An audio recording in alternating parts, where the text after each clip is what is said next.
going to be talking about your custom truck door decal template. As you can see here, we have a company name, the city of operation, USDOT number, MC number, and lastly, CA number. So what you want to do when you receive your decal is you want to press it down to ensure that you have a safe grip from the actual decal to the transfer paper. Next, you're going to peel away the transfer paper, and that's going to carry your whole template along with it. As you can see, it's all one piece, so you don't have to worry about spacing.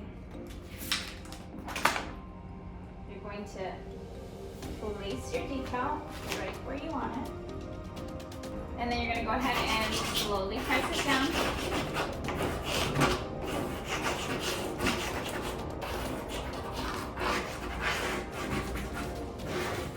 Once there is a firm hold, you're going to gently, carefully pull away the transfer paper.